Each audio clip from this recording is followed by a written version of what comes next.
Hello everybody, welcome back to the channel. My name is Joe and this is Vaulted Assets X.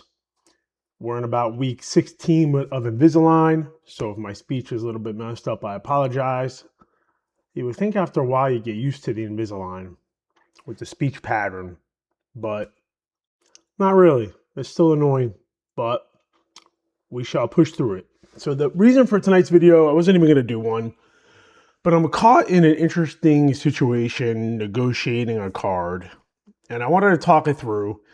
And I thought it'd be valuable to share some of the information with other individuals who decide to get into the UFC space or any really space where you're not dealing in very high population cards. You're dealing in low pop cards where only a couple of the owners have them. And how you negotiate and how you acquire these cards is not the same as you would most cards. So what do I mean by that? So if I want to go and buy what's the card I want to talk about? If I want to buy a basic Topps Chrome Jon Jones autograph out of a modern product, there's enough of them on the market that nobody's able to manipulate the supply. Now, maybe the serial numbers out of 5 or 10, maybe if somebody's OCD or fanatical, that could be the case. But the ones that are not numbered are the ones out of 200, 150, different colors, different products. You can go on eBay, you can bid, you'll probably get it at market rate. Something like that you'd probably want to buy at an auction versus a buy it now. Buy it now, they'll probably want a premium. My point is there's enough of it that it's spread around. There's enough different players in the market that nobody can control the supply of it. It comes on the market, it's going to sell, and that's that. As you go up these tiers of collectibles, and especially at the highest end, you can get yourself in some pretty interesting situations because you have to know the people involved, who is holding the cards, what is the intention, and then the part I didn't think about until recently is the communication of the people holding the cards and how that dictates price. So I'm going to go over... I'm not going to call out any names. I don't think it's appropriate. And I don't mean that in a bad way because it's still an active negotiation. And I have no idea if these individuals watch my videos or not. If they do, hopefully they'll understand my perspective. And if they don't, then it's just a thought experiment and I get to talk it through. So the card I am trying to purchase, not this specific card in this specific auction, obviously, but this card here. The Grail of Grails, the Whale of Whales, the 2009 Jon Jones red ink out of 25. Number on the back, serial numbered, stamped on, sticker auto red ink on the front, Jon Bones Jones. This card, this individual wants $1.8 million of best offer. Good luck with that. Recent sales. There have only been 3 public sales of this card. One in 2021 for $1,000. One in January of this year for $37,820. I was actually offered this card at the West Palm Beach Card Show a few months before this went for auction. I know the individual, nice guy. If I recall, I could have bought it for $25,000 or $30,000, and I passed because at that time I didn't know enough about the market, and I didn't have confidence in the play, and I passed. And we're going for $37,820. So, like, mind you, only 3 sales, but 2 of them are this year. A couple months later, up on Golden, another 9.5 goes up. This 9.5 has the original one, a 10, 2 9.5s, and a 9. Pretty solid. This other one that goes up, different serial number, 110, 2 9.5s, and a 9 with the 9.5s on the edges and the surface, 10 centering. This one went for $52,480. So basically, we'll call it a 50% increase, give or take, which I did not anticipate. So it shows the strength that at these close auctions back to back, price jumps up. Now, what's interesting is that now everyone likes to use the card ladder value for the value of the card. So if you look on the right side of the screen here, card ladder value using card ladder's algorithm, and we will read what it says. Card ladder value seeks to reflect the card's current market price. It is determined by anchoring the card's last sold price to the player's total market index. As the index fluctuates from day to day, so does the card ladder's value. This particular card ladder value has a confidence interval of 3 out of 5. The more recent the last sold price, the higher the confidence confidence level.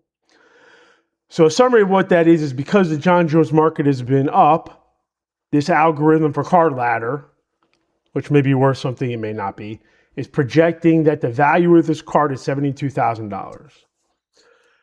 Now that number makes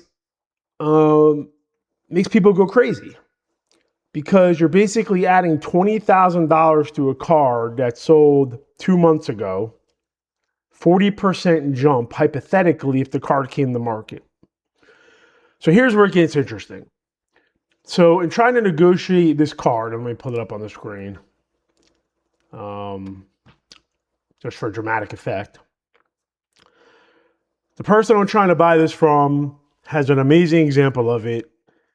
It is a BGS 9510, 95 grade, 10 auto. And the individual wants, I'm not going to say the exact number, but let's just say more than the card ladder value. We'll leave it at that. So what's interesting is that when you try to do research on this stuff, so, you know, the prices say, there was a conversation had, and then it was basically like, well, let's circle back in the future and see if we're going to pull this off or not. So I was kind of more concerned with the logistics of completing the deal, where the other individual was maybe concerned about the price and whether they wanted to sell it or not. So we haven't talked in a week about the card, which is to be expected. I've done a lot of deals with this individual, and it's kind of how our communication goes. There's gaps of communication for weeks at a time, then we talk, and then we don't talk. Like, that's just how it goes. But here's the interesting part. So trying to reach out to other owners of this card, you know, it's kind of fascinating. So I don't know this for a fact, but I'm going to guess that if there's 25 of these cards in existence, we're going to say half have been pulled from the boxes, or at least half have survived. So let's call it 13 cards. 13 or 14 of these cards are out there. I don't know this for a fact, but the urban legend is that one individual owned like 5 or 6 or 7 or 8 of these. And that individual was selling them off over time, and they ended up with collectors. And again, this is intel kind of that I'm learning as I go. All these people talk to each other. So here's what makes it complicated, is that trying to even go to these other individuals that have the card to be like, hey, I could buy it for this amount. Would you, consider an offer? By some miraculous coincidence, they all want more money than the amount that's being offered. So what do I mean by that?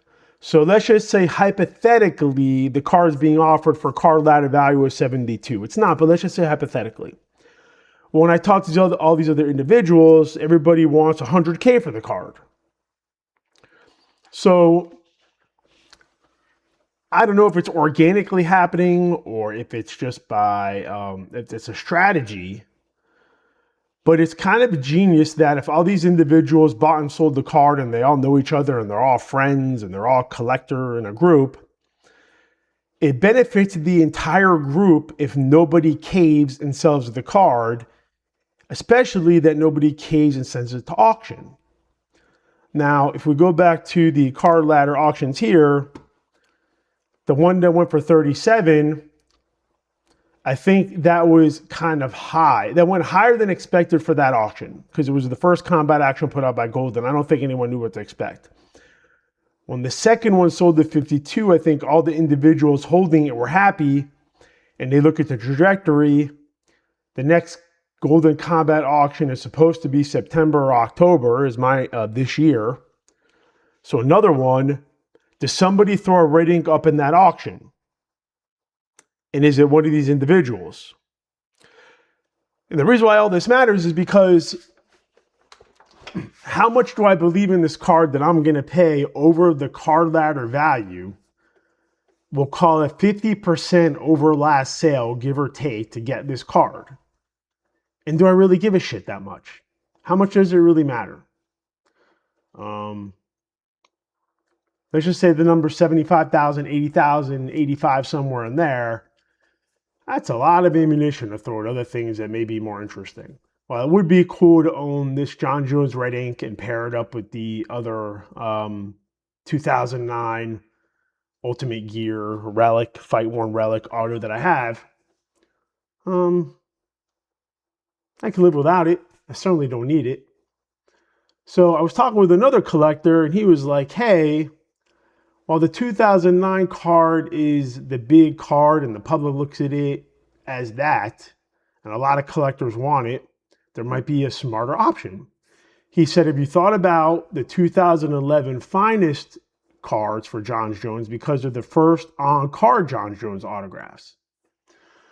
And I was like, okay, smart friend, let's go take a look. So the one I looked up was the Octofractor. Where is it here? Here it is, sorry, card ladder sale. So here's the card. Here's what it looks like. On-card auto, which for Jon Jones is relatively rare. And as time goes by, you need to figure out a way to separate Jon Jones autos amongst themselves. So a lot of them are sticker, some of them are on card. So obviously you want on card.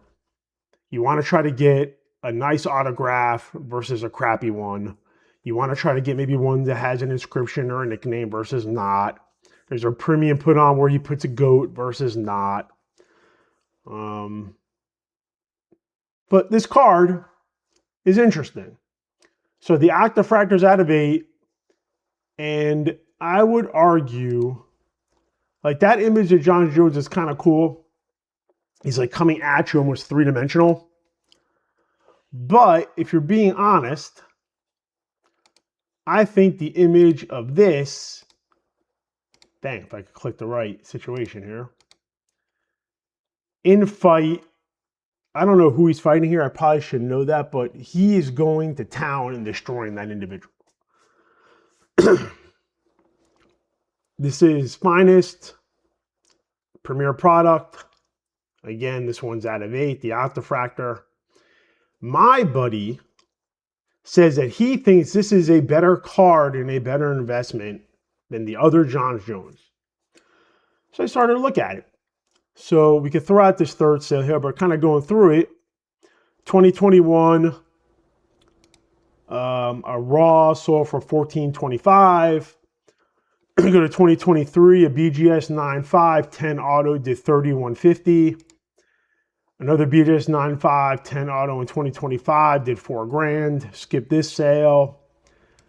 We go to an authentic 10 auto. I hate the authentic grade because authentic, the standard for authentic now for PSA is almost useless. It can mean the card was altered. It can mean it was messed with. It can mean anything. I would avoid an authentic card at all costs unless it's a one of one and you have to have it. That one for $3,000. But then we have this 9.510 that did 45. So 4,500 and it did 4,000 July of last year. Like that's pretty reasonable. But here's the interesting part. Their card ladder value for this is projected to be 77.47. So again, another 50% hike because the Jon Jones market is up. So that valuation for that card is the same percentage being applied to the red ink here. So the question is, I don't know how many of these are likely available. Like I checked it out. There's none on the market right now. There's the base ones, which are nice. Like this one here, nice looking card. There's the 2013 Octofractor, which again, like that's still a cool card, but that's a sticker. So getting a little distracted here, but going back to this, if you're going to spend that much money, let's just call it 70,000, 75,000. Wouldn't it make sense to corner the entire market and try to buy every single one of these octafractors at 8? I don't think there's anybody focusing on this card specifically. So if I can control the market and control the flow and I own as many as possible, I would have the same power as the individuals that I think are hoarding the market on these and controlling the narrative. Something to think about. So I'm not sure what I'm going to do. I'm leaning towards passing on the deal. Because I would argue if this card came to auction in a 9, 5, 10, I could be wrong on this, but I don't think it hits 80,000. I don't think it hits 85,000. I think it does significantly less than that. And it's a risk because if you send it to auction, the auction house takes 10% off the top for their service and for their time to bring the product to market. So when it's all said and done, the seller only gets 90% of the price. Would you risk it? So that's the topic of discussion today. Just wanted to kind of put that out there. I don't know. There's something about this card,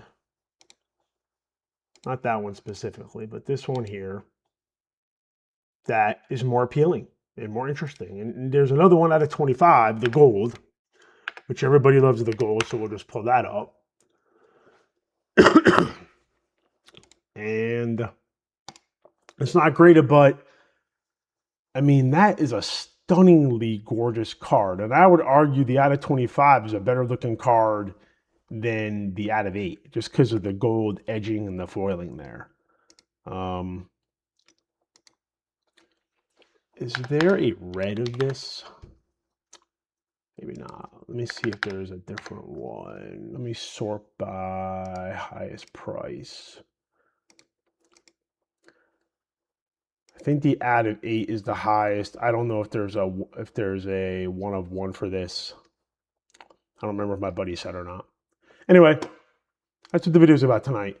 So the lesson is when you're dealing in high-end cards, whether it's Jon Jones for UFC, but especially the high-end Michael Jordan market, like the exquisite Jordan autographs with the patches, you're dealing in like $250,000, $500,000, $1 million cards, and know the people that own the cards, know who's controlling the price. Don't be a sucker. Even the high-end Brady market's the same way. I saw it happen at the National, where like you have to assume that all the people that are trading Brady and they're trading the Jon Jones and are trading the Jordans and the Kobes and LeBrons, most of the top dealers are probably in a group chat. And when a card becomes available, they're all chatting and they're all jockeying for position and they're all controlling it and they're all controlling the bid and the ask and the sell. You have to assume that, because if you assume it, it gives you a better framework to think and go through the process. If you think anyone's doing you any favors, anyone's looking out for you, that they're going to care about as more your money, how you spend it than you do, you're sorely mistaken.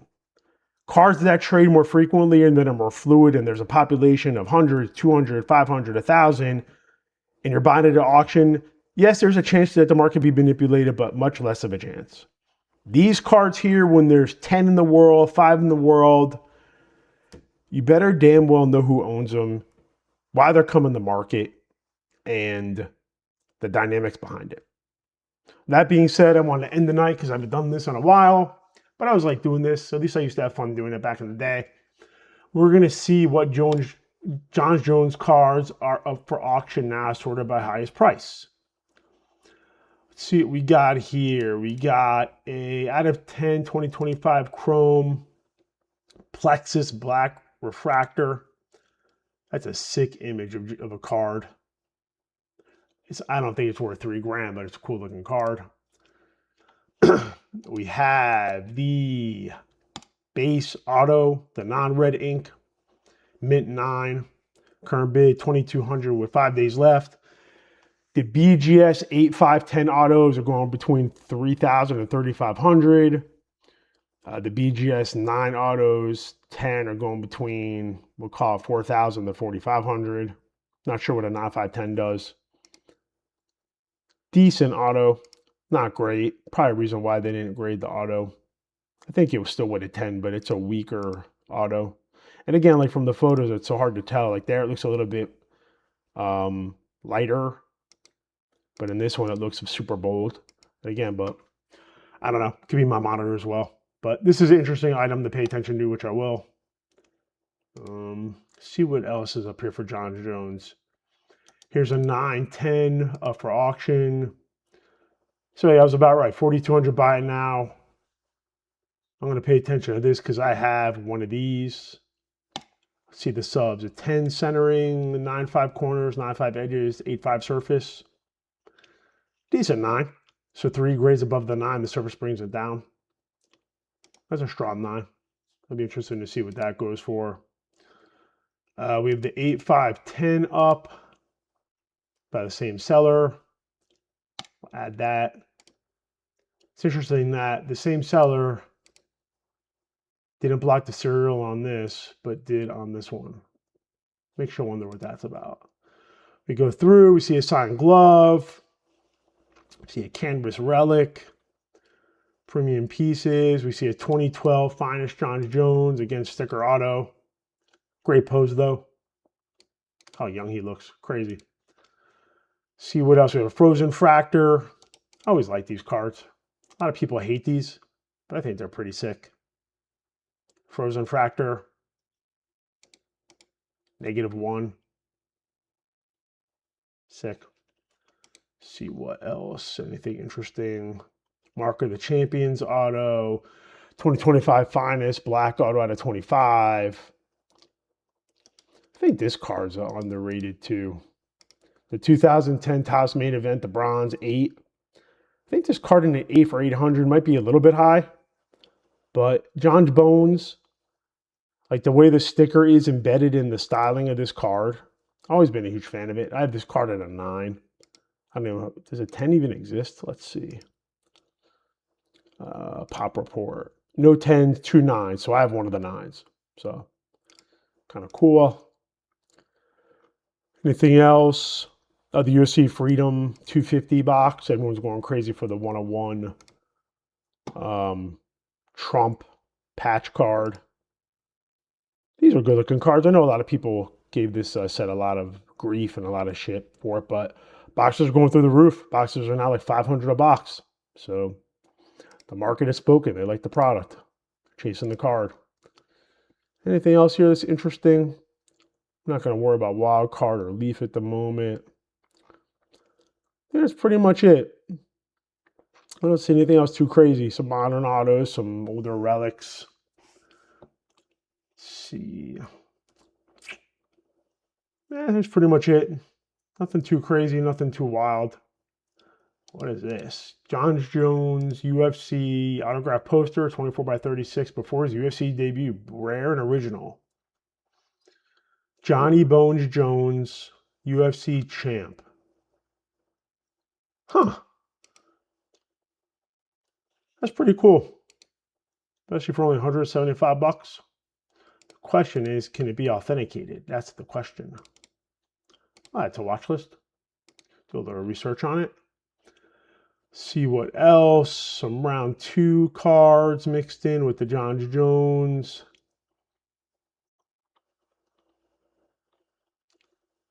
The knockout relic out of 99, 2026. Great coloring. Yeah. Not fight worn, just a relic, but still a cool design. That's it. That's pretty much all I got. Like, comment, subscribe. Thanks for watching, and I will talk to you again soon.